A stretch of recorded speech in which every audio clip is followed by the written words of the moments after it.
আজকে ডিএ মামলায় সুপ্রিম কোর্টে কি হলো যদি একটু বিস্তারিত বলেন। আজকে ডিএ মামলায় তো দ্বিতীয় দিন ছিল।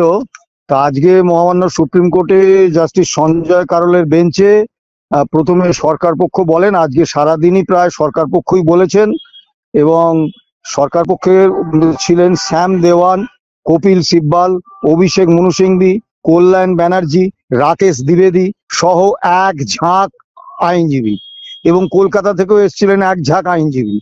আমাদের একটা বিনীত প্রশ্ন, যে রাজকোষের টাকায় কর্মচারী এবং পেনশনারদের ন্যায্য প্রাপ্য আটকানোর জন্য সরকার এত মরিয়া যে এত বেশি সংখ্যায় 25 লাখি 30 লাখি অ্যাডভোকেট ব্যারিস্টার তারা দিচ্ছেন, যাতে কর্মচারীদের বা পেনশনারদের প্রাপ্যটা আটকে রাখা যায়, প্রাপ্যটা না দিতে হয়। এই রকম শ্রমিক কর্মচারী বিরোধী সরকার আমরা কিন্তু সারা ভারতবর্ষের ইতিহাসে দেখিনি। আজকে মূলত সরকার পক্ষের আইনজীবীরা সেই একই কথা বলেছেন। এক হচ্ছে যে all India consumer price index মেনে ডিএ দিতে তারা বাধ্য নন। দুই বলেছেন তাদের এই ডিএ দিতে গেলে ঋণ নিতে হবে রিজার্ভ ব্যাংকের কাছ থেকে, তারপরে লেজিসলেটিভে অনুমোদন নিতে হবে, আরো অনেক বিষয় আছে ইত্যাদি ইত্যাদি। অর্থাৎ তারা এতদিন ধরে সেই স্যাটে প্রথম শুরুর দিন থেকে যা বলে এসছেন সেই একই কথা আজকে মহামান্য সুপ্রিম কোর্টে বলেছেন। মহামান্য সুপ্রিম কোর্ট অত্যন্ত ধৈর্য ধরে তাদের সমস্ত বক্তব্য শুনেছেন এবং বারবার জানতে চেয়েছেন যে all India consumer price index যদি আপনারা না মানেন তাহলে আপনারা ডিএ দেওয়ার ভিত্তিটা আপনাদের কি, তার কিন্তু কোনো সদুত্তর সরকার পক্ষের আইনজীবীরা দিতে পারেননি। আগামীকাল আমাদের আইনজীবীরা সওয়াল করবেন এবং আজকে মহামান্য বিচারালয়ের এবং মাননীয় বিচারপতিদের যা ভূমিকা আমরা দেখেছি এবং যে সমস্ত প্রশ্ন সরকার পক্ষকে করেছেন তাতে আমরা আশাবাদী যে আগামীকাল আমাদের আইনজীবীরা যে বক্তব্য রাখবেন, আমাদের তো একটাই বক্তব্য, অন্য কোনো বক্তব্য নেই, যে all India consumer price index মেনে বছরে দুবার ডিএ দেওয়ার কথা রোপা 2009-এ আগের সরকার লিপিবদ্ধ করে গিয়েছিলেন, এবং যেহেতু রোপা সংবিধানের 309 নম্বর ধারা অনুসারে হয়, তাই এই কমিটমেন্ট বা এই প্রতিশ্রুতি মানতে পরের যে কোনো সরকার বাধ্য। সেই রোপা 2009 অনুসারে all India consumer price index মেনে বছরে দুবার আমাদের ডিএটা দিতে হবে। তা আগামীকাল শুনানি হবে। আমরা তো কখনো মৌলিক অধিকার দাবি করিনি।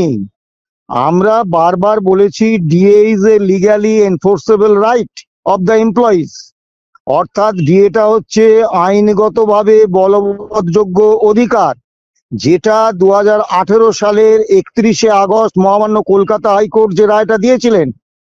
2022 সালের 20শে মে মহামান্য কলকাতা হাইকোর্ট রায় দিয়েছিলেন যে DA is a legally enforceable fundamental right. এই ফান্ডামেন্টাল রাইট এটা কিন্তু বা মৌলিক অধিকার, এটা মহামান্য কলকাতা হাইকোর্ট বলেছেন। আমাদের পিটিশনে ফান্ডামেন্টাল রাইট কথাটা ছিল না। কাজেই DA is a legally enforceable right, এটা তো আজকে প্রতিষ্ঠা পেয়ে গেছে, সুপ্রিম মান্যতা পেয়ে গেছে। কাজেই সেখানে সরকার পক্ষ যে যুক্তি হাজির করুন, তাদের তো নতুন কোনো যুক্তি নেই, তারা ওই একই যুক্তি দিচ্ছেন যে আমরা। এবং যখন মহামান্য সুপ্রিম কোর্ট বারবার জানতে চাইলেন যে আপনারা যদি all India consumer price index মেনে ডিএ না দেন তাহলে আপনাদের ডিএ দেওয়ার ভিত্তিটা কি, আপনারা কি হিসেবে ডিএ দেবেন, তার কিন্তু কোনো সদুত্তর আইনজীবীরা দিতে পারেননি সরকারের, রাজ্য সরকারের।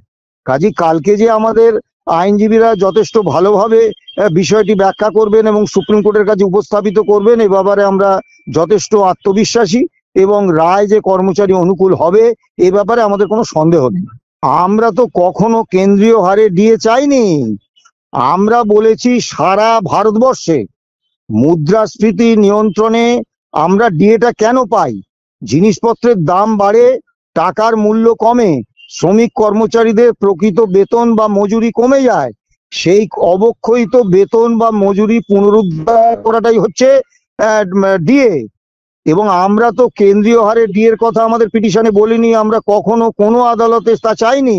আমরা বলেছি সারা ভারতবর্ষে সমস্ত রাজ্য সরকার এবং কেন্দ্র সরকার all India consumer price index মেনে ডিএ দেয়, এটাই হচ্ছে সর্বভারতীয় গ্রহণযোগ্য একটা ফর্মুলা, সেই ফর্মুলা মেনে দিয়ে দিন। রাজ্য সরকার বিষয়টাকে গুলিয়ে দেওয়ার চেষ্টা করছেন, কিন্তু আমাদের আইনজীবীরা যথেষ্ট দক্ষ, তারা এই গুলিয়ে দেওয়ার ব্যাপারটাকে যথেষ্ট ভালোভাবেই মোকাবিলা করবেন। দেখুন, সুপ্রিম কোর্টে দীর্ঘদিন আমরা 2022 সালের 28শে নভেম্বর থেকে আমরা বারবার চাইছিলাম যে মামলাটার পূর্ণাঙ্গ শুনানি হয়ে একটা অন্তিম ফয়সালা হোক সুপ্রিম কোর্টে। তা মহামান্য সুপ্রিম কোর্টের আগের বেঞ্চগুলো এই মামলা শুনতে চাননি। তা আমি মহামান্য সুপ্রিম কোর্টের বিরুদ্ধে কোনো মন্তব্য করব না, কিন্তু আগের বেঞ্চের মাননীয় বিচারপতিরা মামলা শোনেননি বলেই মামলাটা এত দীর্ঘায়িত হয়েছে। এই বেঞ্চ কিন্তু প্রথম থেকেই মামলা শোনার ব্যাপারে অত্যন্ত সদর্থক একটা মনোভাব নিয়েছেন। এবং দেখুন, মহামান্য সুপ্রিম কোর্টে মানে মামলার প্রচুর চাপ, সেই অবস্থায় পর পর 3 দিন আগে 14 তারিখে মামলা হলো, তারপরই 15 তারিখ বাদ দিয়ে 16 তারিখে 16ই মে আবার মহামান্য বিচারপতিরা মামলা শুনলেন। এবং আজকেও মাননীয় বিচারপতিরা গতকাল শুনেছেন, আজকে শুনলেন, আজকে সারা দিন শুনলেন এবং আগামী কাল আবার শুনবেন। এটা তো সুপ্রিম কোর্টের ক্ষেত্রে একটা নজিরবিহীন ঘটনা। কাজেই এই বেঞ্চ যে এই মামলাটা শুনে অন্তিম রায় দেওয়ার জন্য যথেষ্ট তৎপর, এ ব্যাপারে আমাদের কোনো সন্দেহ নেই এবং আমরা এই ভূমিকায় খুশি। আমরা একদম মানে সাথে যেদিন প্রথম মামলা করেছিলাম সেই দিন থেকে আমরা একটাই কথা বলে আসছি, আমরা 100% আশাবাদী, আমরা চূড়ান্ত আশাবাদী। কারণ স্যাট এবং মহামান্য কলকাতা হাইকোর্টে আজকে মহামান্য সুপ্রিম কোর্টে যে বিষয়গুলি সরকার পক্ষ তুলেছেন, এগুলো বারবার তারা তুলেছেন এবং বারবার সেগুলো খারিজ হয়ে গেছে। তো আমাদের মুখ চেয়ে নয়, বা আমাদের আইনজীবীদের দেখতে ভালো, তাদের বেশ মুখটা সুন্দর, এই জন্য তো আইনজীবীরা আদালত খারিজ করে দেননি। আদালত সরকার পক্ষের বক্তব্য খারিজ করে দিয়েছেন, কারণ তাতে যুক্তি নেই, তাতে আইনি ভিত্তি নেই। সেই জন্যে কাজেই সেই একই যুক্তি মহামান্য সুপ্রিম কোর্টে তুলে ধরেছেন এবং এই যুক্তি বা কুযুক্তি ধোপে টিকবে না। কাজেই আর জয় আমরা পাবোই, এ নিয়ে কোনো আশা মানে কোনো সন্দেহ বা কোনো দ্বিধা দ্বন্দ্ব আমাদের মধ্যে নেই।